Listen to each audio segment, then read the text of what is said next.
अस्सलाम वालेकुम जी, खुश आमदीद कहते हैं आप सबको एक और सुबह में। उम्मीद करते हैं आप सब खैरियत से होंगे। इस दुआ के साथ आज के प्रोग्राम का आगाज़ करते हैं कि जितने भी लोग इस वक्त सवात और नॉर्दर्न एरियाज़ में मौजूद हैं जहाँ पे सैलाब आ रहा है और क्लाउड बर्स्ट की सूरत हाल जो है वो हो रही है, और जो है डेली हमें ये अपडेट मिल रही है कि वहाँ पे हालात बद से बदतर होते जा रहे हैं। अल्लाह ताला उन सबको अपने हिफ्ज़ ईमान में रखे और अल्लाह ताला जो है वो सबके लिए आसानियाँ करे और ये जो आफत हम पे आई है इसको दूर कर दे। मैं हूँ आपके साथ हलीमा जुल्फ़िकार और मेरे साथ मौजूद हैं हुमायूं ज़ेब अब्बासी और तकरीबन 650 से ज़ायद अफराद जो है इसमें जाँ बहक हो गए हैं क्लाउड बर्स्ट में। और अल्लाह ताला आसानियाँ सबकी अता फरमाए। लेकिन प्लीज़ एक चीज़ बहुत बड़ा अजीब मुझे लगता है, हमारे पास सेंस भी है, लॉजिकल भी है, हम काफ़ी अशरफुल मखलूक़ात भी हमें कहा जाता है, लेकिन फिर भी हम नॉर्थ क्यों जा रहे हैं? मैं बहुत सारी स्नैपचैट पे, इंस्टाग्राम पे स्टोरीज़ देख रहा हूँ, पीपल आर स्टिल देयर। कुछ लोग वहाँ पर रहते हुए जब क्लाउड बर्स्ट हो रहा है वीडियो बनाकर लगा रहे, मेरे अपने जानने वाले, और कह रहे फंस गई, वो स्टक, लाइफ इज़ एडवेंचरस।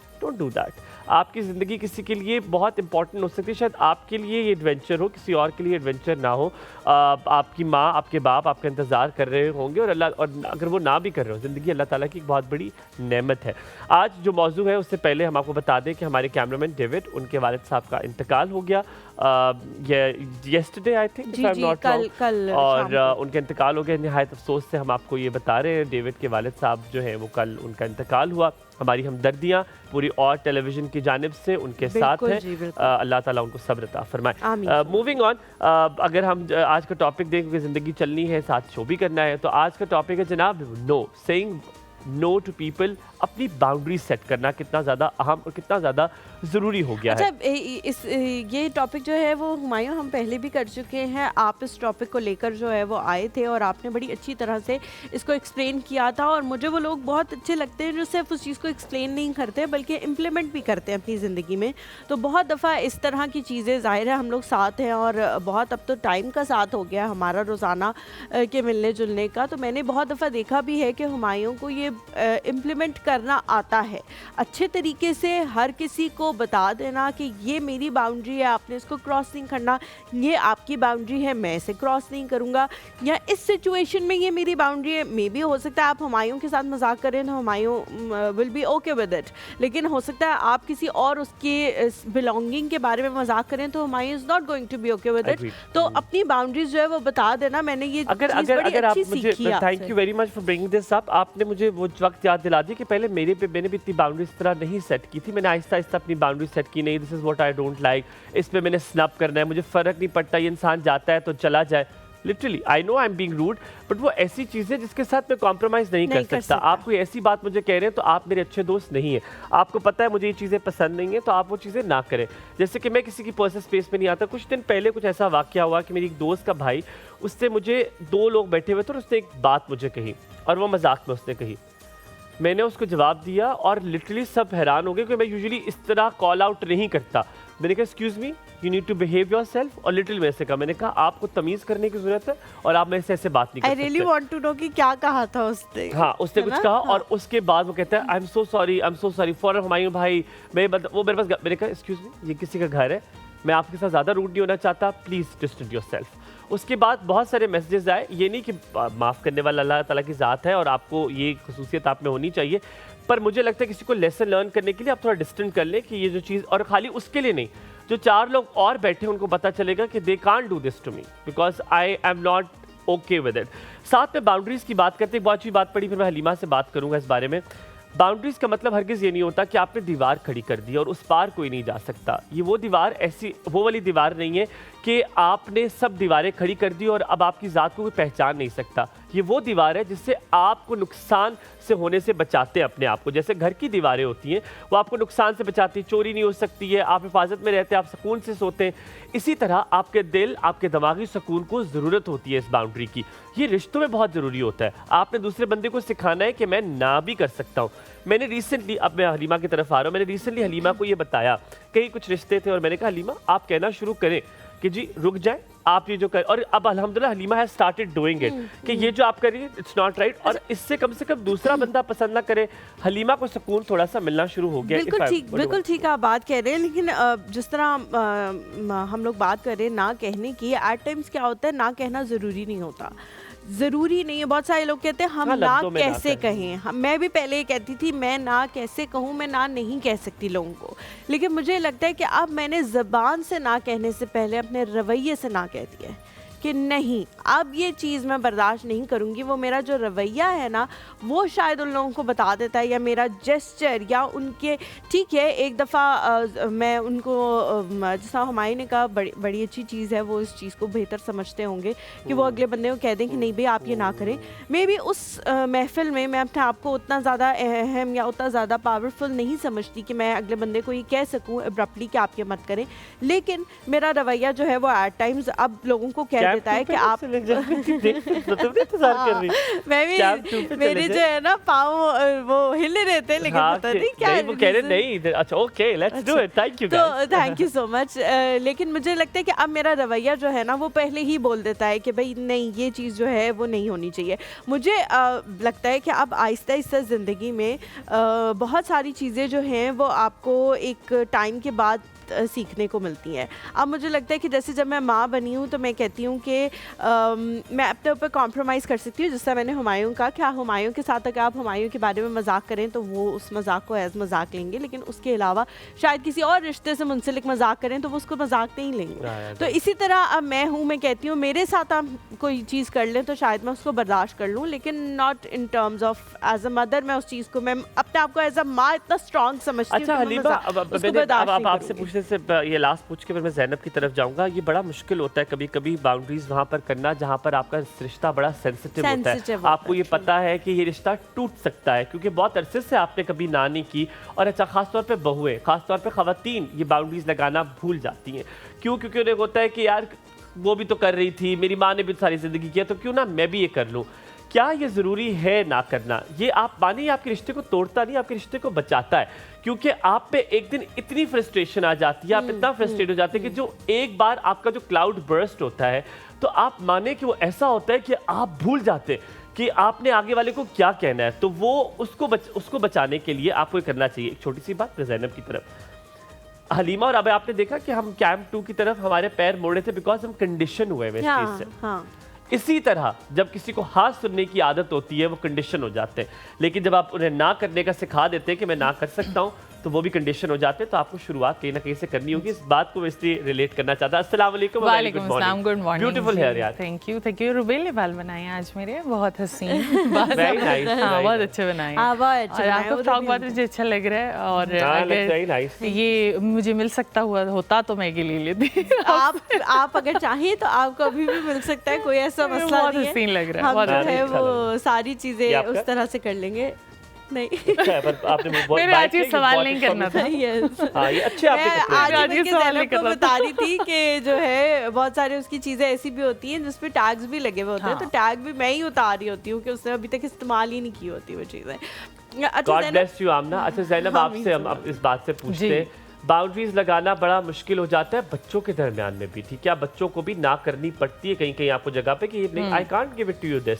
हम ये भूल गए, हमने कहा नहीं बच्चे हैं ना, अगर इनकी ख्वाहिश पूरी नहीं करेंगे तो हम अच्छे माँ बाप नहीं है। इसको कैसे तुम या हम नहीं करेंगे तो कौन करेगा? हम प्यार नहीं करेंगे तो कौन देगा? अच्छा, मैंने अपनी जितनी भी लाइफ की जर्नी है उसमें मैंने ये चीज़ देखी है कि आपने जो ना करना है ना उसको किस तरह से डिलीवर करना है। अगर तो आप ना कर दें, एक सिंपल बात है, नहीं मतलब आप मुझे कहें कि यहाँ आना है तुमने, तो मैं कह दूँगी नहीं, तो वो आपको बहुत रूड लगेगा। अगर मैं इसी तरीके से कहूँ कि थैंक यू अगर आपने मुझे बुलाया लेकिन मैं नहीं आ सकती, तो ये बात आपको बहुत डिफरेंट लगेगी। तो आपको बात डिलीवर करने में का तरीका आना चाहिए। ना कहने का तरीका, ना कहने का तरीका, क्योंकि अगर आप हर सिचुएशन में अगर आप ना नहीं कहते तो आपकी बॉडी सफ़र करती है, आपकी जो ज़हनी दबाव में जिसमें आप आ जाते हैं, जो जज्बात आपके जो हर्ट होते हैं वो बहुत आपके हार्मोन्स को बहुत ख़राब करते हैं, चाहे वो मर्द हो चाहे वो लड़की हो। हाँ, एक आप जब थीसिस करते हैं तो वेरिएबल्स होते हैं, I am sure you know it too. मुझे लगता है इसमें भी वेरिएबल्स होते हैं। आपके सामने कौन बंदा खड़ा, उसके साथ का रिश्ता क्या है, डिपेंड करता है आपका ठीक ना है, कैसे होगा। ठीक है। दूसरा, वो बंदा किस तरह की ना समझता बिल्कुल, है, बिल्कुल। ये भी डिपेंड वही बात है ना कि डिलीवर आप ना को कैसे कर रहे हैं। जैसे हाँ। फॉर इंस्टेंस कुछ लोग हैं, अगर आप उन्हें कहेंगे कि मुश्किल है, नहीं यार चलो, वो पीछे पड़ जाएंगे तब तक। हाँ। तो एक टाइम आएगा क्योंकि यार आई कांट गो, बिल्कुल मेरे लिए मुश्किल है, आई अच्छा, कांट लेकिन वो जो वेरिएबल है ना, जो जिसका हुमायूं ने जिक्र किया, उसमें मैं ज्यादा बात करूंगी कि आपका उस बंदे के साथ रिश्ता क्या है। मे बी कोई XYZ हो, आपकी दोस्त की बहन हो, आपकी दोस्त का भाई हो, तो आप एकदम से स्नैप कर सकते हैं। वही मैंने कहा ना कि आपको नहीं कहने का जो डिलीवर है ना, आप कैसे किस बात पे करते हैं वो आपको आना चाहिए, नहीं आपको कहना चाहिए। जो मैंने भी बहुत जल्द तो नहीं सीखा, लेकिन बहुत टाइम लगा के सीखा, लेकिन अब ये है कि मैं नहीं कहना शुरू करती हूँ। और उससे मुझसे ये होता है कि मेरे बहुत ज़्यादा मेरी बॉडी रिलैक्स हो जाती है, और यही चीज़ मैं अपने बच्चों को सिखा रही हूँ। अगर जो चीज़ मुश्किल, सॉरी आपकी बात करती है, बात निकल जाएगी बात, मुझे पता है आप दोनों से पूछोगे, दोनों माएँ हैं, मैं हूँ नहीं तो मैं इस बारे में बात नहीं करूँगा। It's a very difficult question, let me tell you this. Parents के सामने, क्योंकि पेरेंट्स को ना कहना नाफरमानी के जुमरे में आता है, मैं इसी बात पे आ रही थी, गलत है, आप नाफरमान है, ये एक नोशन है। आप पेरेंट कहते हैं हमें ज्यादा पता है, बट मुझे ये बताओ कि पेरेंट्स को ना की जा सकती है और कैसे की जा सकती है? अच्छा, पहले इसका जवाब मेरे ख्याल से मैं देती हूँ, बिकॉज मेरे पेरेंट्स ने ही मुझे सिखाया है। मेरे पेरेंट्स ने मुझे जो चीज़ सिखाई है वो ये है कि पेरेंट्स की आपने फर्माबरदारी करनी है, अतात नहीं करनी। हमारे कल्चर में जो है, हम फर्मा बरदारी को अतात के साथ रिलेट कर देते हैं कि पेरेंट जो भी कह रहे हैं आपने कहना है यस सर, यस सर, क्योंकि मेरे माइंड में वही चीज बिठाई हुई होती है। मेरे पेरेंट्स ने ही मुझे सिखाया कि बेटे अगर आपको लग रहा है कि हम गलत है, आपने हमें कहना है, समझाना है, हम भी अंडरस्टैंड करने की कोशिश करेंगे। सेकेंडली ये जो उसके लिए वो मिसाल दिया करते थे, वो मिसाल देते थे हुजूर पाक सल्लल्लाहु अलैहि वसल्लम के ज़माने की, कि उस वक्त यंग जनरेशन जो आई थी, जिन्होंने मजहब चेंज किया था, उनके जो पेरेंट्स थे वो नहीं मान रहे थे मजहब चेंज करने के लिए। अब तो फिर क्या वो नाफरमान थे जिन्होंने अपना मजहब हुजूर पाक सल्लल्लाहु अलैहि वसल्लम के कहने पे चेंज किया था? नहीं, उनके पास अकल थी, उनके पास फहम था, और बहुत सारे लोगों ने फिर आहिस्ता आहिस्ता अपने पेरेंट्स को कन्विंस कर लिया कि आप भी अपने एंसेस्टर्स का दीन छोड़ दो। पेरेंट्स वाला जवाब दे दो, फिर हम जैसे पूछते हैं, पेरेंट आपसे कहेंगे वो दीन की बात थी, वो इस्लाम की बात थी, ये ना फरमाए। पेरेंट्स हैव लॉजिक, क्या बना रही हो? आज हम दोनों जानना चाहते हैं यार जी। आज चिकन स्टेक बन रहा है व्हाइट सॉस के साथ। अच्छा, अक्सर ऐसा होता है, हम मेकअप रूम में पूछते हैं, ज़ैनब बता देती है, ज़ैनब ने कहा नहीं आज सरप्राइज है, आज मैं वही बताऊंगा। मैं जल्दी से आपको बताता हूँ। सुर्ख आपको अल्लाह ताला खुश रखे, one of the nicest people I have worked with, मुझे बहुत मजा आया। तो सुर्खाब ने व्हाइट सॉस बनाया, तो जल्दी से ब्रेक में बताता हूँ। व्हाइट सॉस बनाया तो शी फॉरगॉट कि उसमें चीज डालना था।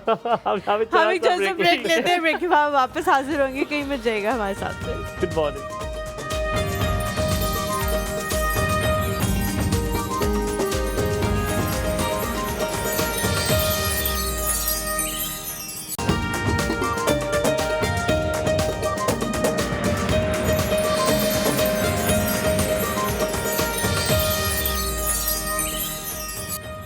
Welcome back to the show. आप लोगों को बताते चले कि नेक्स्ट हम कहाँ आ रहे हैं हुमायूं? मेरे ख्याल से मुल्तान, है ना जी? अगली बार हम आ रहे हैं मुल्तान। लेडीज एंड जेंटलमैन, 10 साल बाद और ला रहा है एक बार फिर आपके लिए पाकिस्तान आइडल। सक्कर में जो है हमारे ऑडिशंस जो है वो हो चुके हैं, तकरीबन 200 से ज्यादा लोग वहां पर मौजूद थे। 20 लोगों को सिलेक्ट करेंगे, वो आगे जाएंगे गाला में, यानी 16 लोग के जाएंगे इंशाल्लाह ताला। लेकिन खाली सक्कर से लोग नहीं आए हुए थे, वहां पर खैरपुर से, शिकारपुर से, इर्द गिर्द से तमाम लोग आए हुए थे। And it was in Sukkur arts council. Pakistan idol आप देख सकेंगे और लाइव पर एक्सक्लूसिव इंशाल्लाह ताला। ऑफ कोर्स और चैनल्स भी हैं, लेकिन हम भी आपका साथ देंगे। अच्छा, और नेक्स्ट जो है हम मुल्तान में आ रहे हैं 20 अगस्त को। अगर कोई भी इंसान ऐसा है जो समझता है कि वो पाकिस्तान आइडल में गा सकता है और अपना हुनर जो है आजमा सकता है, अगर घर वाले फ्रेंड्स आप लोगों को कहते हैं कि जी आपकी आवाज़ बहुत अच्छी है, तो एक दफ़ा तो ट्राई आपको जरूर करना चाहिए। मैं भी आपको कह रही हूँ कि आप ट्राई करो, आपकी आवाज़ अच्छी है। इंशाल्लाह करूंगा। मैं कहूँगा बहुत शुक्रिया, ऐसा है क्या, जज़ाकल्लाह खैर। जरूर कहूँगा। नहीं, ये आपने नहीं कहना, इसके अलावा आपने सब कुछ कह देना है, ठीक है? तो अगर आप लोगों को लग रहा है वाकई, तो आप लोगों ने जाना है, ऑडिशन में अप्लाई करना है। उसके बाद अगर आप सिलेक्ट हो गए तो फिर आप जो है वो पाकिस्तान आइडल का हिस्सा बन जाएंगे। ये वो अपॉर्चुनिटी नहीं है जो रोज़ रोज़ आती है, बिकॉज सीज़न 2 जो है वो 10 साल के बाद आ रहा है और सीज़न 3 फिर पता नहीं दोबारा से जो है वो 2 साल बाद 3 साल बाद कब आए। तो आपने इस अपॉर्चुनिटी को जो है वो मिस नहीं करना और ज़रूर जाना है वहाँ पे ऑडिशन देना है, जहाँ भी आपके सिटी के करीब करीब, या तो बहुत सारी ऐसी सिटीज़ होंगी जहाँ पे लोग चाहते होंगे कि हम ऑडिशंस करें लेकिन पॉसिबल नहीं है। तो अगर आपकी सिटी के करीब कहीं हो रहा है तो वहाँ जाके आप ज़रूर ऑडिशंस जो हैं वो दें। अब हम अपने मेहमान की तरफ चलते हैं। जब मैं इनके हवाले से पढ़ रही थी तो कुछ लोग होते हैं जिनके हवाले से जब आप पढ़ रहे होते हो तो आप देखते हो हाँ ये भी अचीव कर लिया, ये भी अचीव कर लिया, ये भी अचीव कर लिया। तो she is that kind of a person Humayun. वैसे तो वो ब्यूटिशियन है, उनका अपना सैलून है, लेकिन उसके अलावा जो है वो एक एंटरप्रेन्योर भी हैं। ख़वातीन के लिए अपॉर्चुनिटीज़ क्रिएट करने के हवाले से जानी जाती हैं। उनकी टीम में 95% जो है वो ख़वातीन है। सिर्फ वो थोड़ी बहुत पोजीशंस जो हैं जिनके बगैर गुजारा नहीं है, जैसे कोरियर कंपनी या समथिंग लाइक दैट। उसके अलावा तमाम तर जो बिज़नेस अपॉर्चुनिटी या जॉब अपॉर्चुनिटीज़ जो हैं वो उन्होंने ख़वातीन के लिए क्रिएट की हैं और वो अपना ब्रांड भी बना चुकी हैं प्रोडक्ट्स का। माशाल्लाह माशाल्लाह, which is a very great rich woman thing कि पाकिस्तान में जो है वो बहुत कम ऐसे लोग हैं जो ब्यूटिशियन हैं और उन्होंने अपना ब्रांड जो है बनाया। हमारे साथ जी मौजूद है मुसर्रत जबीन। अस्सलाम वालेकुम, अ वेरी गुड जी। मॉर्निंग मुसर्रत साहिबा। बड़े गौर से आपको देख रही थी कि आप क्या क्या बोल रही थी उनके लिए। कैसी हैं आप? अस्सलाम वालेकुम, अ वेरी गुड मॉर्निंग जी।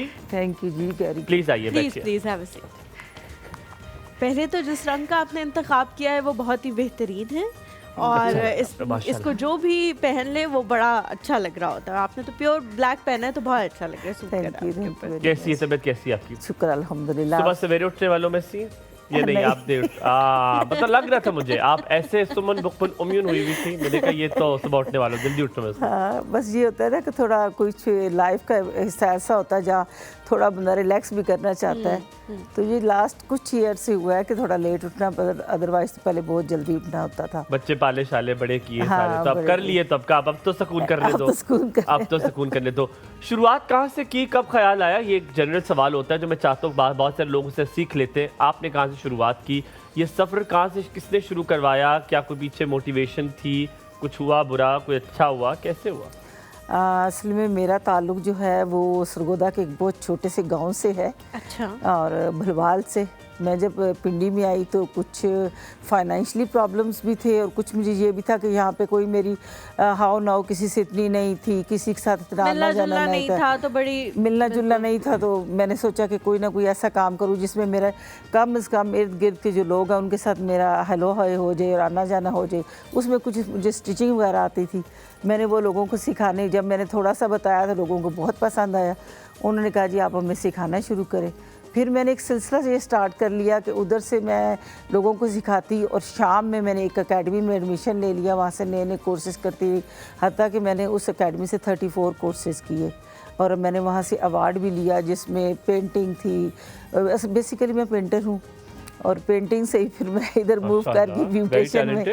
इसका तो मतलब है जो आप बता रही हैं अपने बारे में, पहली बात तो ये कि आप हरफन मौला हैं और दूसरी बात जो है वो ये कि बहुत सारे अवार्ड्स अपने नाम कर चुकी हैं एंटरप्रेन्योरशिप के हवाले से। प्रेसिडेंसी में भी जो है वो एक अवार्ड जो है प्रेसिडेंट साहब से भी एक अवार्ड जो है वो ले चुकी है। गवर्नर हाउस में आपको वो अवार्ड जो है वो मिला था। हाँ जी। आपकी सारी जो बातें हैं उनसे जो एक पॉइंट मेरे दिमाग में आ रहा है वो ये है कि जिसके पास भी हुनर है वो कभी ज़ाया नहीं होता। स्किल्ड बंदा जो है ना वो पूरी दुनिया में कहीं भी चला जाए ना तो उसे प्रॉब्लम्स नहीं होते, इसलिए कि एजुकेशन मेरे पास भी माशाल्लाह ठीक थी, सारा कुछ था, लेकिन ये था कि मैं ज़्यादा से ज़्यादा किसी प्राइवेट स्कूल में जॉब कर रही होती, 8 से 10 हज़ार रुपये आप ले रही होती, या 15 कर ले या 20 कर ले, लेकिन मैंने इस चीज़ की तरफ नहीं गई। मेरा शुरू से थोड़ा बिजनेस माइंड भी था और फिर मैंने एक एकेडमी बना ली जो कि बहुत बड़ी एकेडमी थी जिसमें 4 से 5 शिफ्टें चल रही थी। फिर मैंने उसमें फ़ीमेल टीचर्स रख ली, फिर हम लोगों ने एक बहुत बड़ा सिस्टम जो कि 17 साल मैंने चलाया। फिर उसके बाद 2000 में जो है वो ब्यूटिशियन लाइन में आ गई। ऐसे किसी ने चैलेंज किया कि आप जो है ब्यूटिशियन की तरफ नहीं गई, बाकी सारे काम सीखे, लगता है बहुत मुश्किल लगा है। तो मैंने कहा ऐसी कोई बात नहीं, मैं सीखूंगी, और जिनके कहने पे सीखा वो तो आज कर ही नहीं रही हैं। और मेरा ये हुआ कि मैं इसी ब्यूटिशियन लाइन में इतनी आगे चली गई कि एकेडमी फिर मैंने 2012 में बंद कर दी। इसलिए कि मैंने इतना काम किया, इतना किया कि मैं मैनेज नहीं कर पा रही थी। तो उसके ब्यूटिशियन लाइन में आ गई। ब्यूटिशियन लाइन में भी मैंने पाकिस्तान से बाहर, तुर्की से, इंडिया से, दुबई से, चाइना से बहुत सारे कोर्सेज मैं वहाँ से करके आई, जो कि पाकिस्तान में आके नई से नई चीज़ें इंट्रोड्यूस करवाई। और मलेशिया में एक पिंग एक अदारा है जिसमें मैं वाहिद पाकिस्तानी टीचर रही हूँ 5 साल। हर साल जाती थी मैं 2 माह के लिए और वहाँ पर क्लासेस दे के आती थी मेकअप की। बेसिकली आई हूँ मेकअप आर्टिस्ट, अब तो मेकअप आर्टिस्ट बन गई हूँ, पेंटिंग छूट ही गई। और उसके बाद यह है फिर मैंने यूट्यूब स्टार्ट किया, जिससे एक और ही नया रुख मिल गया। और मैं ये आपको एक बात बताती चलूँ कि जब मैंने सैलून बनाया तो उस वक़्त मेरा सैलून का ख्वाब भी था, मैंने सीख भी लिया, लेकिन मेरे पास इतना पैसा नहीं था कि मैं सैलून बना सकूँ। तो सुन के बहुत से लोगों को हैरत भी होगी कि मैंने अपने जहेज़ का पूरा फर्नीचर, पूरा सामान जो था, सिवाय एक मुझे अभी तक भी याद है कि एक फ्रिज और कुछ क्रॉकरी मैंने रखी थी, बाकी मैंने सारा सेल कर दिया था। और मैंने सैलून बनाया था और घर में मैंने कारपेट कर दिए। अच्छा, आपने जो है वो यहीं पे रुकना है, हम एक छोटा सा ब्रेक लेंगे। ब्रेक के बाद जब वापस आएंगे तो बहुत सारी चीज़ें हैं मुसर्रत साहिबा से सीखने के लिए। बहुत सारे लोग बहुत सारी फील्ड्स में जाते हैं लेकिन वो ऊंचाइयां हासिल नहीं कर पाते जो इन्होंने हासिल की हैं, तो वो क्या पॉइंट्स है जो वो मिस कर जाते हैं, इसके हवाले से बात करेंगे। कहीं मत जाइएगा, एक ब्रेक के बाद हमारे साथ रहिए।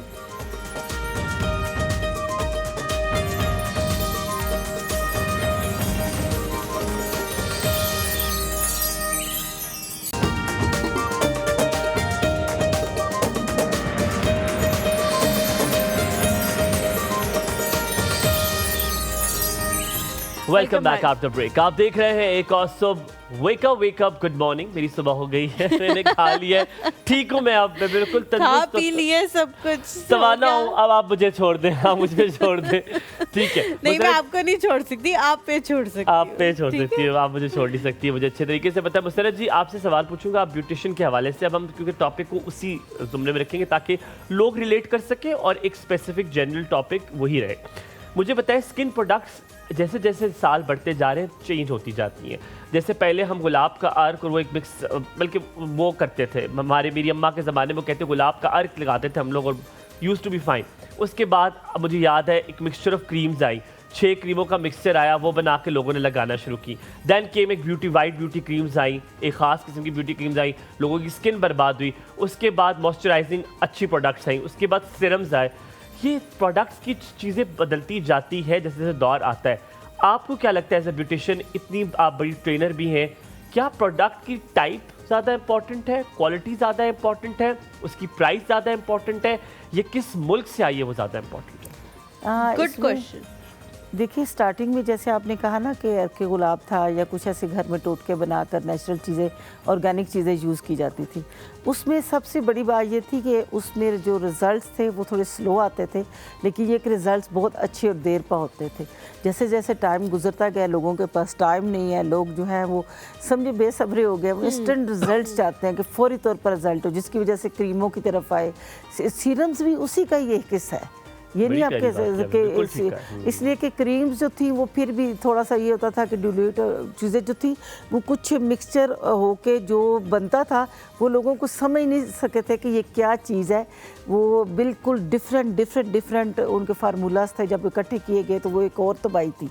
उसमें जब हमारे पास लोग आते हैं फेशियल करने से स्टार्ट जब होता है तो उनकी स्किन इतनी ज़्यादा रेड हो जाती है और हमें फ़ौरन पता चल जाता है कि ये क्रीम बहुत ज़्यादा सेंसिटिव हो चुकी है क्रीम्स यूज़ करने की वजह से। लेकिन मैं कहूँगी कि इसमें ना तो पैसा करता है, लेकिन ये ज़रूर चीज़ काउंट करती है कि क्वालिटी कैसी है। क्वालिटी आप कोशिश करें कि आप लोग ऑर्गेनिक चीज़ों की तरफ आएँ। आपके अपने किचन में इतनी चीज़ें मौजूद होती हैं जहाँ से आप चीज़ें ले सकते हैं, लेकिन अगर आपने सीरम भी यूज़ करने हैं, किसी ऑथेंटिक जगह का यूज़ करें, और ऑथेंटिक जगह का सस्ता नहीं होता, इसलिए कि सीरम जो अच्छे सीरम्स होते हैं कभी भी सस्ते। अच्छा, ये आप पॉज करेंगे आप, मैंने एक सबसे सवाल पूछना है, मेरा और हलीमा दोनों का सवाल होगा। सस्ते भी मैंने देखा है, मैंने कुछ सस्ती चीज़ें शुरू कर दी हैं और वो अच्छी भी है। मैं आपसे पूछूंगा वो किस तरह सस्ती और अच्छी है। हमारे पास हमारी फेवरेट कॉलर है आयन Halima, love her to the core, ladies and gentlemen, Karachi की आमना। अस्सलाम वालेकुम कराची की आमना जी, क्या हाल है? वालेकुम अस्सलाम व रहमतुल्लाहि व बरकातुहू। बड़े आप बैलेंस आप अपना बैलेंस बड़ा बचा रही हैं आजकल।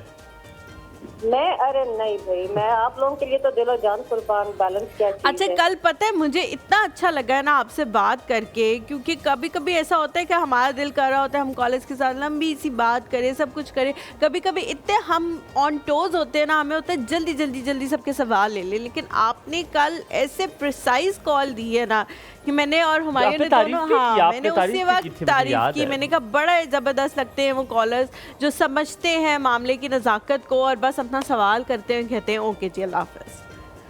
देखो अब आपके साथ मुझे टाइम इतना हो गया ना कि मैं भी आप लोगों की बॉडी लैंग्वेज और आपका जो बोलने का स्टाइल है ना उसके साथ अब मैं इंसिंक होती जा रही हूँ। बिल्कुल ठीक कह रही तब आप लोग गपशप के मूड में होते हो और तब होता है कि भाई फटाफट फटाफट, नो टाइम फॉर द गपशप। आमना जी, ना के बारे में थोड़ी सी आपसे बात करेंगे, फिर आप ब्यूटिशियन के हवाले से जो सवाल कीजिएगा। आपको क्या लगता है कितना अहम, कितना ज़रूरी है आजकल के इस दौर में रिश्तों को कायम रखने के लिए अपनी मर्जी आगे रखना, अपनी मर्जी टेबल पे रखना कि मैं ये चाहती हूँ? हुमायूं, मर्जी से ज़्यादा ना it's very very important to make healthy boundaries. जहाँ पे हेल्दी बाउंड्रीज होंगी ना वहाँ पे रिलेशनशिप्स आपके बहुत मजबूत होंगे और रिस्पेक्ट के साथ कायम रहेंगे। अपनी बिल्कुल ठीक मर्जी है। आगे रखना, it all depends. If you have a healthy boundary you will know when आपकी मर्जी matters and when you have to take a step back और दूसरे की मर्जी को आप फॉकलियत दे दो। But it will only come when you know the difference के यार व्हाट इज द बाउंड्री जिसको क्रॉस मैंने करनी है या नहीं करनी है, दूसरे पे इजाजत देनी है कि वो क्रॉस करे या ना करे। So making healthy boundaries is the क्या कहना चाहिए, that's the silver lining actually. आपने शुरू से ही रखी आमना जी, माजरत के साथ तक शुरू से ही रखी कि फिर अब पता चला कि अब रखनी है, जरूरी है? अब एक डेढ़ साल पहले। नो ये पता है अकल और धोखा जो है ना वो हमें बहुत लेट पता लगता है कि हमारे साथ ये हो गया और अब हमने जो है ना इसके बारे में अकल कर लेनी है।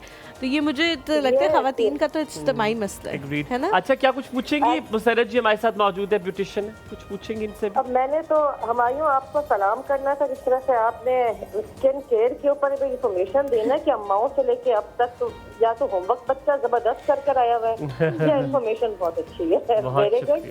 और दूसरा इनसे ये पूछना है कि अब तो मार्केट में मतलब वट्टा चुको तो एक स्किन स्पेशलिस्ट बैठा हुआ है, वट्टा चुको तो स्किन केयर की प्रोडक्ट्स है। बिल्कुल ठीक है। हाउ डू वी नो कि हमने अपार्ट फ्रॉम के घर की चीजों से बाजार से कौन सी चीज सही है जो हमारे स्किन के लिए अच्छी है कि पैसा जाया भी ना हो, और how to select the best product. Amna, I want you not to skip this part of the show. आपने फोन बंद करना, फौरन टीवी पे आना, हम इसी के बारे में बात कर रहे हैं और मैं वही बता रहा था कि मैंने अब कैसे सस्ती चीजें ढूंढी है। बहुत शुक्रिया कॉल करने के लिए। Thank you so much for calling. So Halima, what I found is, वही बताने वाला था मैं आपसे, पूछूंगा सस्ती और अच्छी चीजें। मैंने मेडिकेटेड चीजें शुरू की है, ठीक है, और मेडिकेटेड चीजें मुझे मेरे पे सूट भी कर गई हैं। अब पता नहीं वो हर किसी पे करती है कि नहीं। मैंने फार्मेसी से चीजें उठाना शुरू की है, एक बड़ी अच्छी कंपनी है, मैं तो उसका काम में बाद में बता दूंगा, वो बड़ी अच्छी है। आपका क्या ख्याल है मेडिकेटेड का? अगर किचन में नहीं कर सकते आजकल, वक्त किसके पास है? मेडिकेटेड के बारे में क्या? मेडिकेटेड के बारे में ये बताऊं कि ये ज़रूरी नहीं कि सबको सूट करे। ये बिल्कुल आपने सही कहा कि ये मस्ट नहीं है कि सूट करे, लेकिन कंपैरिजन मार्केट की जो प्रोडक्ट हैं वो आप लें, उसकी बजाय आप डर्माटोलॉजिस्ट से या जो मेडिकल, बहुत सी ऐसी कंपनी हैं जिन्होंने बाकायदा डर्माटोलॉजिस्ट को हायर किया होता है और वो चीज़ें बनाते हैं, फार्मासिस्ट होते हैं जो कि चीज़ें बना रहे हैं। तो मेरा ख्याल है पाकिस्तानी चीज़ों में भी ऐसी बहुत सी चीज़ें आपको मार्केट में मिल जाएंगी जो कि अच्छी हैं और मेडिकेटेड इस लिहाज से बेहतर है कि बजाय इसके कि आप इम्पोर्टेड बहुत महंगे सीरम्स लगाएं, बहुत महंगी चीज़ें लगाएं, बड़ी अच्छी बड़ी कंपनियां, लेकिन उनका जब हम नाम लेते हैं तो कभी कभी उससे भी एलर्जी हो जाती है। बिल्कुल ठीक तो है। ये है कि अगर आप पाकिस्तान में ही मेडिकेटेड की तरफ भी जाते हैं तो भी बेहतर है कंपैरिजन टू आम जो बिल्कुल चीज़ें होती हैं। अच्छा, जब भी हम मेडिकेटेड की बात करते हैं तो हमेशा मैं और हुमायूं कहते हैं कि वहाँ पे थोड़ी रूल्स एंड रेगुलेशंस भी होती हैं, उनको जो है आप सू भी कर सकते हैं उन कंपनीज को। जो वैसे ब्यूटी प्रोडक्ट्स हैं उनको आप नहीं कह सकते कि वो कहेंगे आपको सूट नहीं किया, लेकिन जो मेडिकेटेड है उनको आप देख सकते हैं कि भाई ये अच्छा नहीं है, इन्होंने मुझे अच्छा प्रोडक्ट नहीं दिया, आप उनको के ऊपर केस भी कर सकते हैं। मुझे जो है ना वो ये जानना है कि कुछ प्रोडक्ट्स हमें ऐसे मिले, हमने इकट्ठे जो है वो लिए और वो बड़े अच्छे, बड़े नोन लोगों के वो प्रोडक्ट्स थे, उन्होंने बनाए हुए थे, बट वो हमारी स्किन पे अच्छे नहीं साबित हुए। महंगे भी थे बहुत, लेकिन हमारी स्किन पे अच्छे साबित नहीं हुए। कितना जो है वो डिपेंड करता है कि अब हमारी स्किन्स जो हैं वो इन्वायरमेंट के लिहाज से किस किस्म की होती जा रही हैं। अपनी स्किन को खुद से जानना, क्या हम बेहतर जानते हैं, ये डर्मेटोलॉजिस्ट जो है वो बेहतर जानते हैं, क्योंकि हमने वो डर्मेटोलॉजिस्ट के कहने पे ही प्रोडक्ट जो है वो यूज़ किया था। एक जो से ब्रेक लेते हैं, ब्रेक के बाद जब वापस आएंगे तो इसी हवाले से बात करेंगे। कहीं मिल जाएगा हमारे साथ फिर।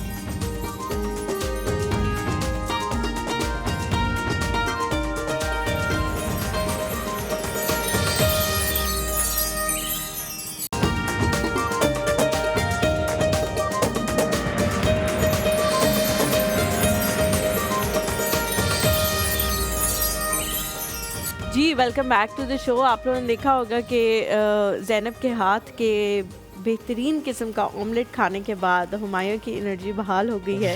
हमें नहीं पता था आपकी एनर्जी का ये राज है, वरना हम पहले ज़ैनब को कहते थे कि रोज़ आपको एक ऑमलेट बना के दिया करें। नहीं, मैं पता है मेरा खाने से सब कुछ रिलेटेड है, लेकिन बेहतरीन किस्म का जो है वो ऑमलेट खाने के बाद एक डिफरेंट किस्म की एनर्जी जो है वो हुमायूं की आई है। अच्छा जी, मैंने जाने से पहले अगर मैसेज कहना जी जी ज़रूर। Zainab, thank you so very much, जज़ाकल्लाह खैर, बहुत बहुत शुक्रिया। वेलकम। ये वीडियो नहीं देखी आप लोगों ने? देखी होगी। ये मुझे इसी ने दिखाई है। मुझे कोई वीडियो देखने का इतनी अच्छी वो बंदी एक्ट नहीं करी जितना आप कर रहे हैं। हाँ, आप बहुत अच्छे करें। अगर आप करें तो वायरल हो जाएगा। बहुत शुक्रिया, जज़ाकल्लाह खैर। क्रिंज। अच्छा, मैंने सवाल पूछा था ब्रेक पे जाने से पहले, आपने कॉल कर ली? मैं सवाल रख दे इसको। मेरे सवालों की तरफ ध्यान दें। मैंने सवाल पूछा था कि बहुत सारे जो लोग हैं वो डर्मेटोलॉजिस्ट के पास जाते हैं, एक अच्छा जो है वो लेके भी आते हैं सन ब्लॉक या कोई भी चीज़ फेस के हवाले से, लेकिन उनको सूट नहीं करता। तो ज़रूरी तो नहीं है कि हम लोग बहुत ज़्यादा महंगे जो है वो प्रोडक्ट्स अपनी स्किन पे लगाएं तभी वो हमें सूट करेंगे। हो सकता है मेरी स्किन टाइप ऐसी हो कि बहुत आम सा, बहुत आसानी से जो मिलती हो चीज़ वो भी मुझे बहुत ज़्यादा सूट कर रही हो। देखिए, ये माजरत के साथ मैं कहूँगी कि अब भी जो है हर चीज़ को डॉक्टर्स जो है उन्होंने भी अपना इस एजुकेशन को जो है वो बिज़नेस बना लिया है। बहुत सारे डॉक्टर्स पहले जो थे डर्मेटोलॉजिस्ट और तरह के थे, अभी डर्मेटोलॉजिस्ट भी जो दवाइयाँ दे रहे हैं उसमें बहुत ज़्यादा स्टीरॉइड है और वो अक्सर लोगों को जो है रिएक्शन कर जाती हैं और उनको रास नहीं आती, और इसलिए ये ज़रूरी नहीं है कि उन्हीं के पास जाकर आप सही होंगे। लेकिन ये भी ज़रूरी नहीं है कि जी आपने एक सीरम लिया, आपको सूट किया तो जी मैंने भी लेना है, ये मुझे भी सूट करेगा।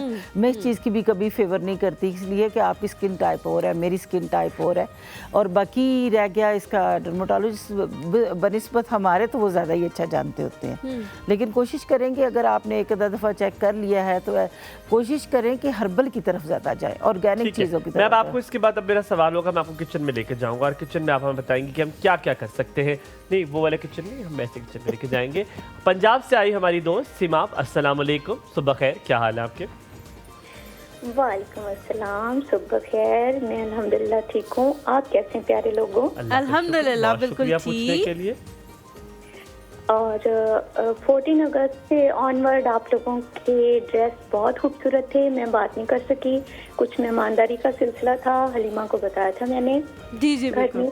और कल जो है वो स्लीपी कॉलर्स जाग गए थे, तो कल भी बहुत खूबसूरत थे आप लोग। और Zainab was looking like a wow माशाल्लाह। और आज जो है वो हलीमा से कहूँगी कि I have also a frock like this, same colour, same embroidery style on घेर, बस बाजू का प्रिंट मुख्तलिफ है। तो हलीमा बहुत प्यारी लग रही हैं।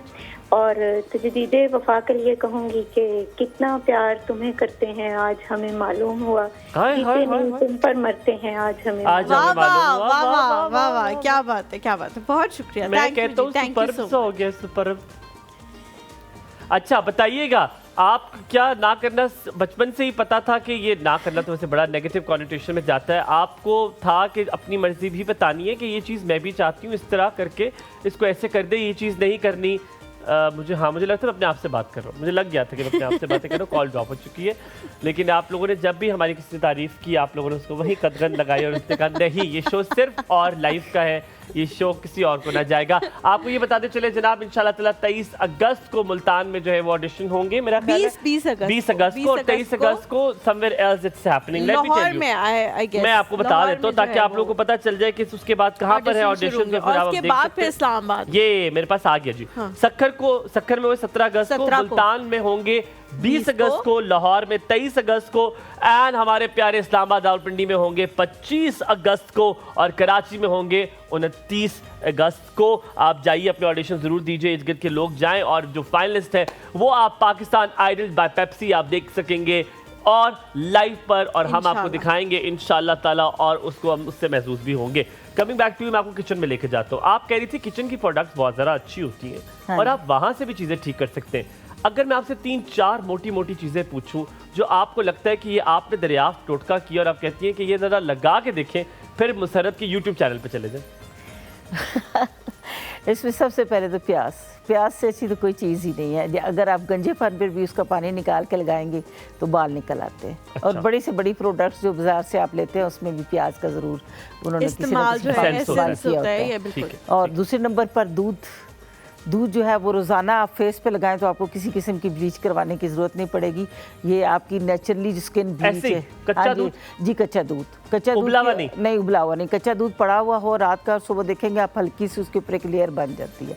उस लेयर को उठाकर अपने स्किन के ऊपर लगा लें, और उसके बाद आप जी फ्रिज में रखिए, आजकल तो बाहर नहीं रख सकते, फट जाएगा। आप बेशक बाहर भी रख लें, कोई मसला नहीं। अगर वो फट भी जाएगा तब भी उसका कोई साइड इफेक्ट नहीं होगा। ओके, वो कर लिया। दूसरा दूध आपने बता दिया जी। उसके बाद ये है कि अगर आपके पोर्स ओपन है तो आप टमाटर ले लें, टमाटर को सेंटर से काटें, और जैसे आप टीवी आम तो रूटीन में बैठे हुए देखते रहते हैं, तो इस तरह उस टाइम पे भी आप चाहें तो आप यूज़ कर सकते हैं। वो उसका जो पल्प है वो लग जाएगा स्किन पे, उसको थोड़ी देर के लिए छोड़ दें, उसके बाद उसको वॉश कर दें, उसके आपके जो पोर्स हैं वो क्लोज हो जाएंगे। उसके अलावा अगर आपको डार्क सर्कल है तो आप रोज़ाना तकरीबन कोशिश करें नाश्ते के बाद अपनी रूटीन बना लें कि आप मलमल का एक कपड़ा लें, वॉइस के ऊपर रखें और उसको ग्राइंड कर लें, कद्दूकश कर लें खीरे को, वो रख के रोज़ाना डेली आप यकीन करें 21 डेज़ के बाद, 3 वीक्स के बाद आपके डार्क सर्कल तकरीबन 70% कम हो जाएंगे। 2 और बताएं, बड़े मजे के बता रही हम तो सीख रहे हैं, और बताएं कोई और। लेकिन डार्क सर्कल्स वालों के लिए बहुत अच्छा टोटका है, क्योंकि वो बहुत बेचारे परेशान होते हैं अपने डार्क सर्कल्स को। हल्के हो जाए। और कोई बताए टोटका जो आपने बालों के लिए। अगर ये कि अगर आपका किचन में काम करते हुए हाथ जल जाता है, जो कि अमूमन हम लेडीज़ का जल जाता है, तो बेफिक्र होकर आलू काटे, फ़ौरन से आलू काट के उसके ऊपर लगाएं तो एक तो वो छाला नहीं बनेगा, और उसके अलावा ये है कि उसका दाग नहीं बनता।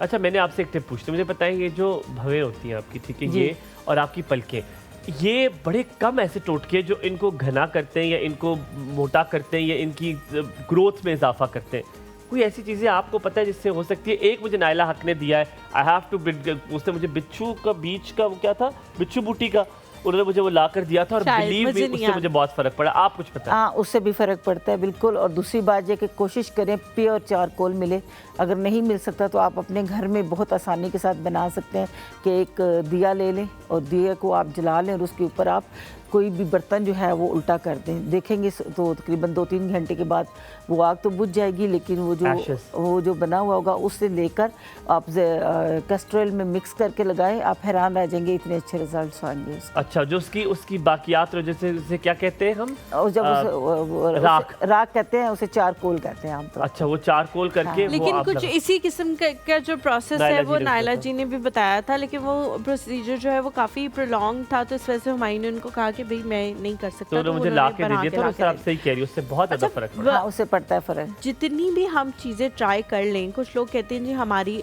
आईब्रोज हैं ही नहीं, और मेकअप के दौरान जाहिर है आंखें और ये चीज़ें बड़ा एक अहम रोल जो है वो प्ले करती हैं। बहुत सारे लोग कहते हैं जी हमने बहुत कुछ ट्राई कर लिया लेकिन आईब्रोज नहीं आई। अब जाहिर है उसके एक और तरीक़ेकार भी आ गए हैं, आप फेक जो है वो लगवा लेते हैं, लेकिन क्या कोई नेचुरल तरीका भी है आईब्रोज को घना करने का? कुछ लोग कहते हैं जी हमारी शुरू तो होती हैं फिर बिल्कुल ही उड़ जाती हैं या इस तरह की, तो कोई नेचुरल चीज़ है या तो आपको मेकअप से बनानी पड़ेंगी या फिर आपको लगवानी पड़ेगी? देखिए, वही मैंने आपको बताया ना कि अगर आप कैस्ट्रोल वैसे भी सिंपल भी अगर लगाने की आप रूटीन बना लें तो उसके साथ घने हो जाते हैं। हम साथ कॉल लेते हैं। सलमान की कॉल हमारे साथ मौजूद है। अस्सलाम वालेकुम, वेरी गुड मॉर्निंग सलमान, क्या हाल चाल आपके? वालेकुम सलाम जी, आप कैसे हैं जी? बिल्कुल ठीक ठाक, आपकी तबीयत ठीक है? शुक्र अल्हम्दुलिल्लाह। और आप कैसे, ठीक है? जी अल्लाह का शुक्र। सलमान भाई, जो आप पठान है मेरा ख्याल है, अगर मैं गलत नहीं हूँ तो? क्या? आप पठान है मेरा ख्याल है, अगर आप मैं गलत नहीं हूँ तो? पठान है ना आप?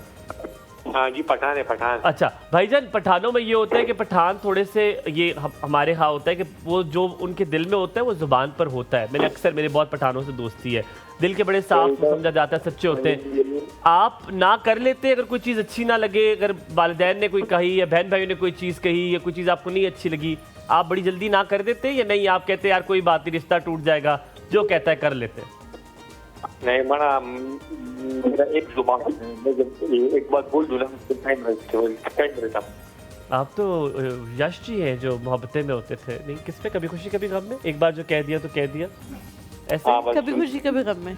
कभी खुशी कभी गम में। मैं अगर एक बात कहूँगा, एक बात मैं कहूँ, अटका रहता हूँ। जी, एक बात कहूँ अटक जाते हैं। और कोई है जो आपको अटक को भटक कर दे? कोई है जिंदगी में ऐसा? नहीं है, कोई भी नहीं है। बीवी नहीं है आपकी? नहीं है। बीवी है, कर नहीं सकती है? नहीं है। बीवी नहीं है। अच्छा, अब क्या लगता है बीवी आके कर सकती है आपका नाम है हाँ को तब्दील? मुझे अबू नहीं कर सकते कंट्रोल, अबू कहती है। सलमान भाई, ये कोई अच्छी बात नहीं है वैसे जो आप बता रहे हैं। ये बुरी देखो बात सच्ची है। बात की ना, मेरे भाई को ना हाँ, तंग करो। सच्ची बात है, की, लेकिन उनको बाबू नहीं ये कंट्रोल कर अच्छी बात सकते। नहीं है ये। अच्छा, अगर बीवी आपकी पठान ही आई और वो आपसे ज्यादा डाडी हुई, फिर क्या होगा? पठान सबको कर सकते हैं, कंट्रोल कर सकते हैं। पठान सबको कंट्रोल, बात होगी है एक दबी जुबी बात में कह दिया गया है कि मैं मान जाऊंगा, ठीक है। अल्लाह ताला सलामत है। कि सलमान को ब्यूटी का सवाल तो नहीं पूछना? नहीं। फिर सलामत रहो, फिर ख्याल रखो अपना और बहुत शुक्रिया कंट्रोल में कॉल रहो करने किसी के। को। आपका दिन बहुत अच्छा गुजरे, वापस आते थोड़ा सा ब्रेक।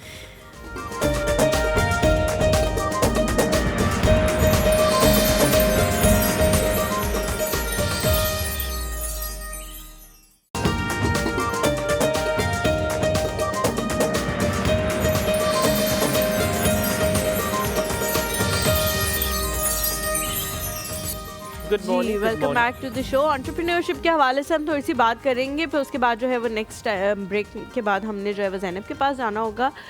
मुसर्रत जी, मुझे बताएं कि बहुत सारे लोग जो हैं वो बहुत सारी ख़वातीन चीज़ें शुरू करती है, स्पेशली कोविड के बाद हमने देखा कि जिसके पास भी जो हुनर था उसने वो शुरू कर दिया, लेकिन बहुत शॉर्ट टाइम पीरियड के लिए। उसके बाद बहुत जल्दी वो किसी और चीज़ की तरफ चले गए, या उनका ध्यान उस चीज़ में इतना नहीं रहा, या वो कामयाब नहीं हो पाए। कामयाबी के लिए आपने क्या क्या चीज़ें जो हैं वो करनी है जिससे आपका बिजनेस भी कामयाब हो, उससे आपको फ़ायदा भी हो और आपको फिर वो ख़त्म ना करना पड़े? मैं बताऊँ, आप बिज़नेस कोई भी कर लें, किसी किस्म का कोई बिज़नेस भी हो, उसमें जो है मुस्तकिल मिजाजी बहुत ज़्यादा ज़रूरी है। मेरा सिर्फ ये है कि मैंने 96 से, बहुत छोटी एज थी मेरी, 20-21 साल की थी मैं जब से मैंने ये शुरू किया है बिज़नेस, और मैं आज मेरे 30+ ईयर हो गया एज अ ब्यूटिशियन, और मेरी कंपनी को हो गए हैं तकरीबन 10 साल। मैं कभी हर एक नए दिन जब मैं उठती हूँ ना, मेरे अंदर एक नया जज्बा होता है। मेरी कई स्टूडेंट्स आए, उन्होंने बहुत पैसा भी कमाया, सैलून्स भी बनाए, कई मैं ना हम 20 साल के बाद उगता आ गए, कोई कह रहा हम 15 साल के बाद उगता आ गए। मैं आज भी नहीं उगताई, मैं आज भी उसी जज्बे के साथ जाती हूँ। आप एंटरप्रेन्योर अगर हैं और आपने एक रिस्क लेके आपने एक बिज़नेस स्टार्ट किया है, तो उसमें थोड़ी सी मुस्तकिल मिजाजी शो करें, और ये तो हार्ड वर्किंग तो बहुत ही ज़रूरी है। शुरू के कौन सा बड़े से बड़ा बिजनेसमैन ले लें, मैंने इतने ज़्यादा बिजनेसमैन की स्टोरियाँ पढ़ी हैं जो स्ट्रगलिंग पीरियड में कई लोगों का 10-10 साल का स्ट्रगलिंग पीरियड, लेकिन उसके बाद वो बहुत ज़्यादा अच्छे भी हुए हैं, बहुत ज़्यादा उन्होंने तरक्की भी की है। तो घबराएं मत। लेकिन सब्र आपको लगता है इस की, आप सब्र करें और आप कंसिस्टेंटली काम करें तो इंशाल्लाह रिजल्ट मिलेगा। मुसर्रत जी, मैं ब्यूटी के हवाले से ही पूछूंगा। पहले मुझे याद है स्क्रबिंग हुआ करती थी, फेस पॉलिश होती थी, फेशियल हुआ करते थे, सैलून में ही हो रहे हैं, रगड़ाइयाँ हो रही हैं, ईद से पहले देखते थे सबके मुंह पे मास्क लगे हुए हैं। अब वो हाइड्रा पर आ गया है सारी चीज़ें, वो लेज़र पर आ गया है, वो क्यू स्विच पे आ गया है। लेकिन ये चीज़ें हम शायद मॉडर्न सिटी को बड़ा इजीली अवेलेबल है, हम चले जाते उठ के गए, किस दिन संडे हो गए अपना हाइड्रा करवा लिया। घर में आज भी वो मशीनें आप रख तो नहीं सकते, आप स्क्रबिंग कर लेते हैं, आप फेशियल कर लेते हैं, कोई प्रोडक्ट्स ले आते हैं। ये जो ब्यूटी ट्रेंड्स ख़वातीन में भी मर्दों में भी आए हैं, इस जो पुराने हो गए ऑब्सोलीट हो गए, क्या मतलब उनका फ़ायदा नहीं रहा या नहीं? दोनों का यकसा फ़ायदा है पर मुख्तलिफ तरीके से। मैं बताऊं आपको, मैंने इस चीज़ पे बहुत ज़्यादा रिसर्च भी की, मैं बाहर के मुल्कों में भी जाती हूँ, मैं ये चीज़ देखती हूँ। आपको पता है कि हाइड्रा हो गया या हाई फ्रिक्वेंसी गिल्वैनिक, हम लोगों ने जब शुरू किया था तो उस वक्त हाई फ्रिक्वेंसी गिल्वैनिक था, जिसकी ट्रेनिंग्स हमने बाहर से हासिल की। बाद में देखा यूएई में उस पर पाबंदी लग गई। अब इस वक्त जो हाइड्रा है वो यूएई में नहीं यूज़ किया जा रहा। और हमारे पाकिस्तान में तो ये ज़्यादती है कि डॉक्टर्स नहीं, बाकायदा क्वालिफाइड नहीं, हर एक जिसके पास पैसे है उसने हाइड्रा मशीन लेके रख ली है। मैं ये आपको बताऊं कि उस वक्त का स्क्रब, उस वक्त की फेस पॉलिश बनिस्बत आज के हाइड्रा से बहुत बेहतर थी। आज के हाइड्रा जो है वो आपको ट्रीटमेंट ज़रूर देता है, लेकिन ओवर क्लीनिंग की वजह से आपके फ्रेंड्स जो बहुत सारी चीज़ें आपकी स्किन पे होती हैं, हलीमा एज वेल, और आप दोनों से आप लोग कराते हैं। हलीमा, ये बात बड़ी सच है कि मुझे याद है, ये बात इसलिए है क्योंकि हम साल के बाद एक फेशियल कराने जाते थे, उसके बाद जो रंग निकलता था, आप कहते ओ भाई ये क्या है। बहुत सारी चीजें ना इंसान के इतने ज्यादा आप कह सकते हैं कि हाथ में नहीं होती थी। हम इन चीज़ों के बहुत ज़्यादा यूज्ड टू हो गए। हर महीने जाना है, हर कुछ 15 दिन बाद जाना है, तो उसकी वजह से आपको वो रिजल्ट्स भी नहीं मिलते। तो आप कहते हैं ये तो स्किन जो है ना वो 27 डेज के बाद रिसाइकलिंग होती है, न्यू स्किन आती है, लेकिन इतनी हार्श नहीं आ जाती कि आपको मशीनों की ज़रूरत पड़े कि आप उसे रिमूव करें। हाइड्रा आपने कभी कभार लेना तो साल में एक दफ़ा ले लें, वो भी अथेंटिक जगह से जो सही क्वालिफाइड हो उनसे लें, बजाय इसके कि आप आजकल तो अफसोस की बात है कि लेज़र भी आम पार्लर बनी। अगले दिन एक मेरे पास क्लाइंट आई तो उस जगह ब्लैक निशान थे। वो कह रही इस्लामाबाद से मैंने एक सैलून से जो है वो ट्रीटमेंट ले लिया। भाई किसने आपको कहा है कि आप डॉक्टर्स की बजाय इस तरह आम जगहों पर जाएँ? आपके अपने भी इसमें बहुत कुव्वत फैसला बहुत ज़्यादा अमल दखल है ना कि आप अच्छी जगह से, अथेंटिक जगह से कराएं। लेकिन फिर दोबारा वही कहूँगी कि वो वाले फेशियल बेहतर थे बनिस्बत आजकल के फेशियल से। आजकल को इस बात पे डांटे लोग, क्यों कर रही है सारी बहुत कम ऐसे लोगों को देखा है, उनका अपना सैलून है, लेकिन फिर भी वो कह रही हैं कि नहीं आप सैलून की तरफ ना जाएं, आप अच्छे डॉक्टर्स के पास जाएं, उनकी क्लिनिक्स में जाके कराएं। वरना लोग यही कहते हैं नहीं जी सैलून्स में भी वही फैसिलिटीज मौजूद है। अभी जो सिमाप बात कर रही थी, नहीं आमना ने की थी कि आप पत्थर उठाओ तो एक डर्मेटोलॉजिस्ट होता है। इसको मैं इस तरह जस्टिफाई करता हूँ कि अब ये फील्ड जो है बड़ी रिकग्नाइज होना शुरू हो गया है, तो लोगों ने उसमें डिप्लोमा कोर्सेज और ये करके क्लिनिक्स खोल लिए। क्या हाइड्रा इतना कोई टेक्निकल काम है कि हर कोई नहीं कर? मुझे लगता है hydra is the simplest procedure जो शायद किसी को थोड़ी ट्रेनिंग दे तो हो सकता है। आप नहीं मानती? मैं एज अ कस्टमर, आप हाइड्रा करना चाहते हैं, आप हाइड्रा मशीन लें और यूट्यूब से देख के कर लें, लेकिन आपको क्या पता किस स्किन पर कितना करना चाहिए। ये भी हो सकता है कि आप उसको टाइम ज़्यादा दे सकें, जैसे शक्कर है, आप हो सकता है कि उसकी फ्रिक्वेंसी बढ़ा दें, जिसकी वजह से स्किन पर निशान बन जाते हैं। हमारी अपनी वर्कर से कई इस तरह की गलतियाँ हो जाती हैं। तो इसलिए ये इतना सिंपल नहीं है जितना सिंपल आप इसको समझ रहे हैं। रेज हैं स्किन के, सेकंड लेयर डर्मा तक ये चीज़ें जाके असर करती है, सिर्फ एपिडर्मिस पे नहीं रहती, वो जाके सेकंड लेयर जो हमारी डर्मस है उस पर जाके इफेक्ट करती है। इसलिए ये ज़रूरी है कि सिर्फ आम इसको आप मत इतना सिंपल लें कि जी देखा और कर लिया, या किसी ने बताया और कर लिया, और लोग ऐसे कर रहे हैं। ये वाकई बात ठीक है, लेकिन ऐसे होना नहीं चाहिए। अच्छा मुनसरत जी, आप कोर्सेज भी कराती हैं, फ्री ऑफ कॉस्ट भी कोर्सेज कराती हैं बच्चियों को जो आकर सीखना चाहती हैं, उसके बारे में थोड़ा सा बताएं कि कोई अगर अप्लाई करना चाहे तो किस तरह से कर सकता है, आपसे रब्ता वगैरह कैसे? अच्छा, उसमें यह कि फीस वाले भी हम लोग कराते हैं, लेकिन फ्री वाले मैंने काफ़ी अर्से से स्टार्ट किए हुए हैं कोर्सेज। और कोर्सेज में ये है कि आप लोग जो है हमारे MJ मिराकी ऑफिशियल इंस्टाग्राम पे पेज है, उस पर हम फ्री कोर्सेज का करते हैं। मैं हर वीक पे एक क्लास जो है वो फ्री देती हूँ, कभी हेयर की देती हूँ, कभी स्किन की देती हूँ, इसलिए कि मैं कहती हूँ कि ज़्यादा से ज़्यादा लोग सीखें।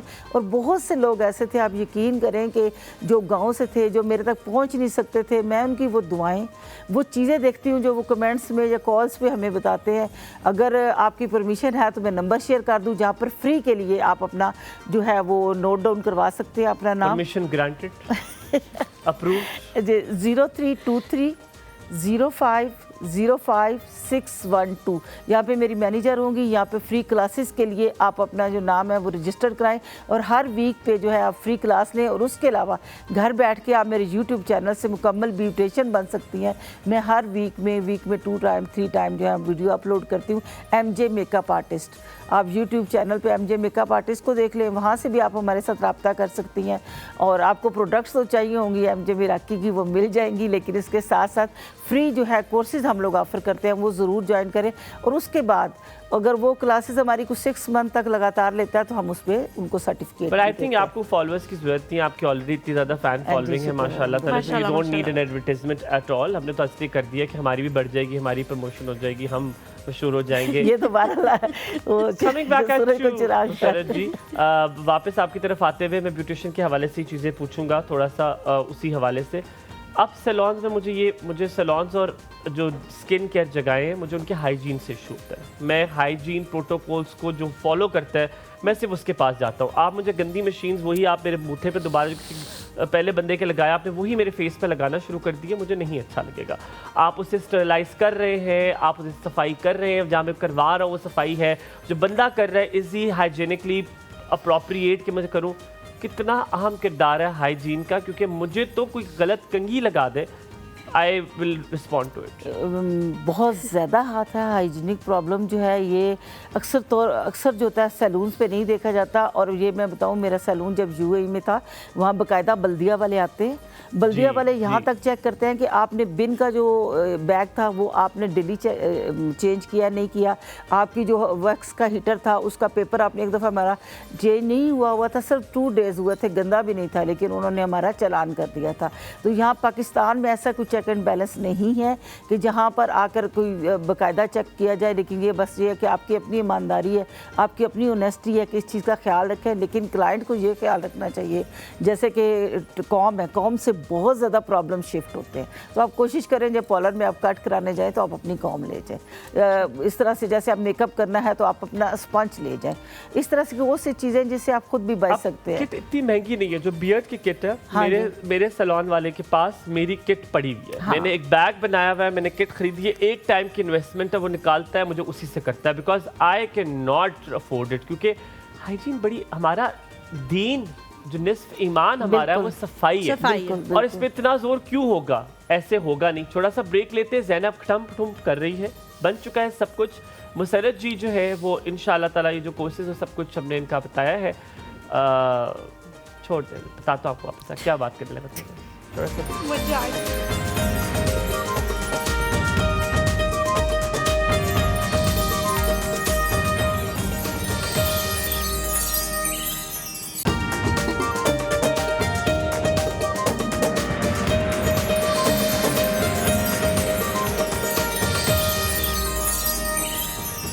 Welcome back after the break ladies and gentlemen. ऐसे जब आज ब्यूटी की बात हो रही है तो मैं I just want to put some things forward. मैंने यूजुअली मुझे लगता है कि people who have wheatish complexion, जो टैन होते हैं, गंदमी सा गंदमी रंग, जो वो ब्राइडल्स होती है ना, मैंने आज तक उतनी खूबसूरत ब्राइडल्स देखी। My cousin Naushiba, oh my Lord, I have never seen इतनी खूबसूरत ब्राइड। वो इतनी प्यारी थी क्योंकि टैन रंग था। And as far as Halima I saw her as a bridal, she look stunning. मतलब मैंने नौशीबा जी के बाद की जिंदगी में खूबसूरत ब्राइड देखी तो वो हलीमा लग रही थी। And I have seen her, she makes a very good bridal look. आप लोग भी हमें जरूर बताएं कि आपको कैसी लगती है हलीमा का। सोचें हलीमा ब्राइडल बन के ऐसी लगी, वैसे इतनी खूबसूरत लगती है।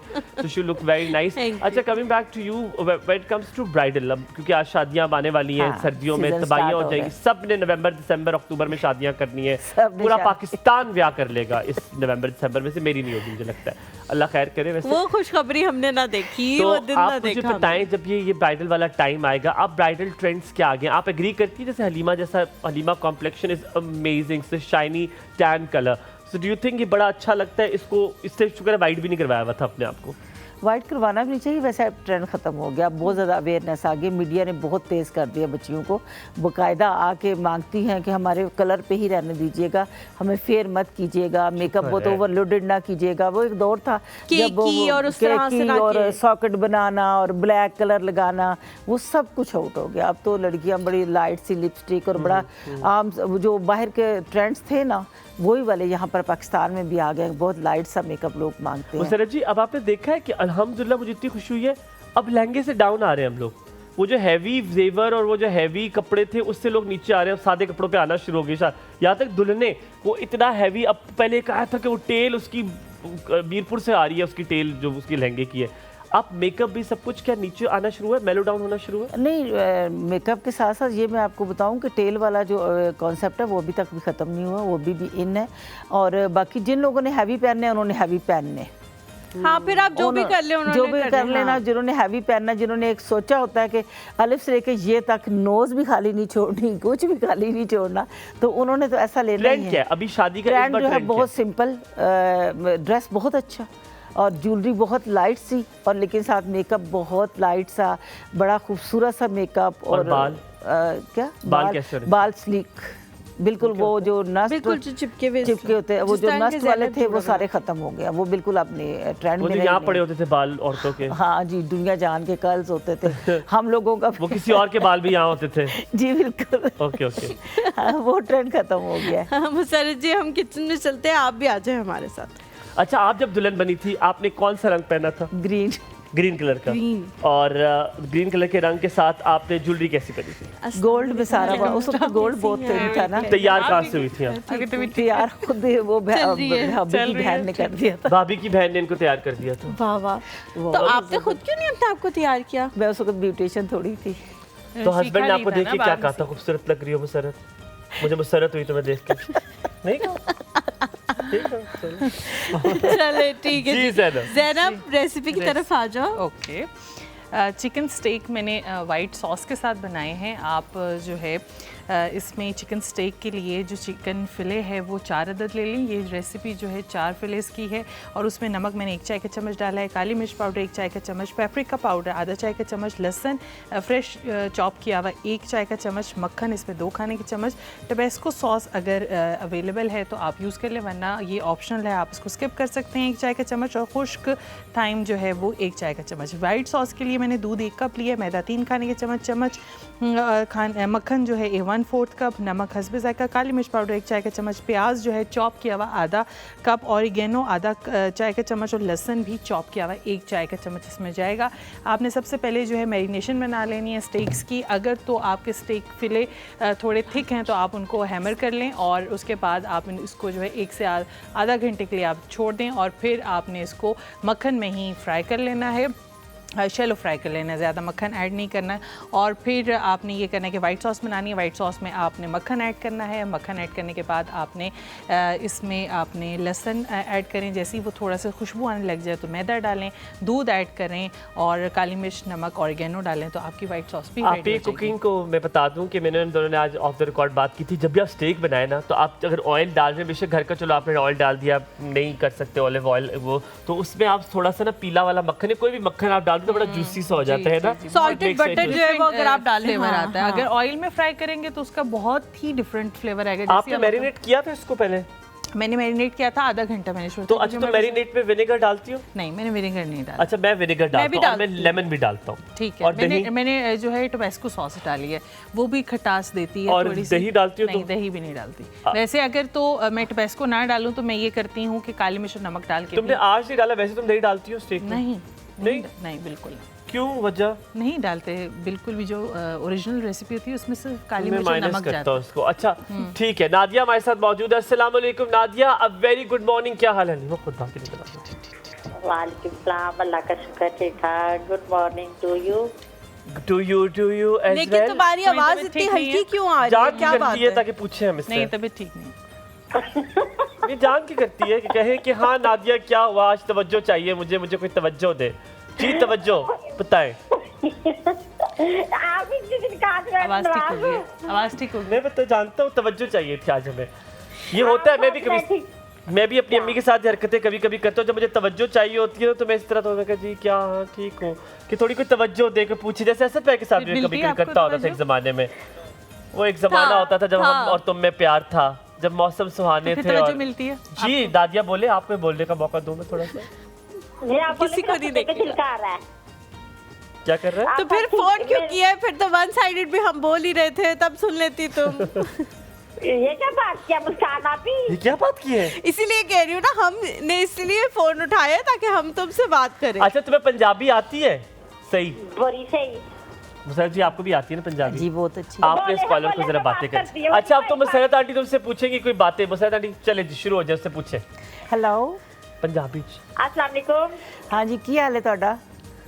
ठीक ठाक तुसी सुना ठीक हो हाँ जी बिल्कुल ठीक ठाक।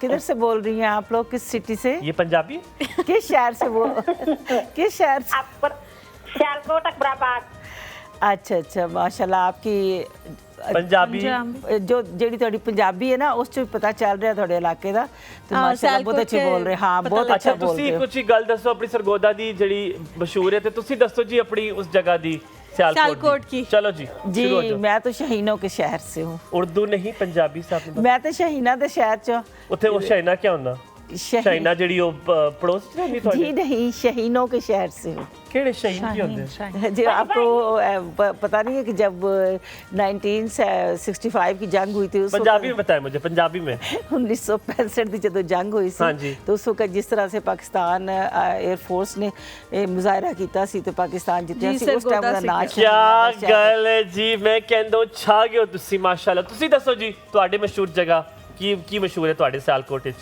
घंटा घर ਖੁਦਾ ਹਾਫਿਜ਼ ਹੋ अल्लाह हाफिज़। ਉਸ ਆਖਰ उससे ਕਿ का ਮੈਨੂੰ बस। ਤੁਹਾਨੂੰ ਪਤਾ ਸਿਆਲਕੋਟ ਦੀ ਕੀ ਮਸ਼ਹੂਰ ਹੈ ਚੀਜ਼ सियालकोट द वाहिद शहर है जी वो खिलौनों का सामान बनता है पूरी दुनिया में सबसे कटलरी बड़ा। बनती है सबसे जी अच्छी। आपको पता है स्पोर्ट्स का जो फीफा सामान वर्ल्ड है कप में जो फुटबॉल यूज हाँ हुए थे जी। वो सियालकोट से बन के गए सियालकोट थे से बन के क्या गए। और जूते भी वाह वाह उनकी वाह, वाह। बड़ी मशहूर वो मार्केट जो है कटलरी वहाँ से बनती है। जो सर्जिकल इंस्ट्रूमेंट्स हैं पूरे पाकिस्तान के लिए वो सियालकोट से बन के जो है वो पूरे Export पाकिस्तान बहुत में Yes, वो ज्यादा और export किए अभी जाते हैं। क्योंकि हमारे शो का टाइम भी खत्म होता है नादिया बहुत शुक्रिया कॉल करने के लिए आप सबका बहुत शुक्रिया जब इन्होंने शाहीनों की बात की तो यकीन कैसे हो सकता है कि हम शाहीन की बात और हम कैसे अपनी फोर्सेस को सलाम पेश ना करें और की पूरी जानिब से हमारी पूरी फोर्सेस को हम सलाम पेश करते हैं आपकी वजह से आज हम ये सुख का सांस लेते हैं आप बॉर्डर्स पर मौजूद हैं और हमारे यंग जो लॉर्ड्स हैं वो वहाँ पर मौजूद है और हमारे इस मुल्क की हिफाजत कर रहे हैं हमें आप पे फ़ख्र है और हमेशा इसी तरह फ़ख्र रहेगा अल्लाह ताला आप लोगों को सलामत रखे बहुत बहुत शुक्रिया आप तीनों का बहुत अच्छा लगा आप लोगों से मुलाकात कर मुसरत जी बहुत अच्छा लगा आपके यूट्यूब चैनल पर किस दिन हम आएंगे और आप हमें मशहूर कीजिएगा इंशाल्लाह। मैं कहता हूँ हो जाए फिर बाय बाय और टाटा आप अपना बहुत सारा ख्याल रखिएगा देखते रहिए एक और इस तरह प्यार देते रहिएगा हम आपसे यही कहेंगे कि आपका दिन बहुत अच्छा बहुत गुजरे। अच्छा।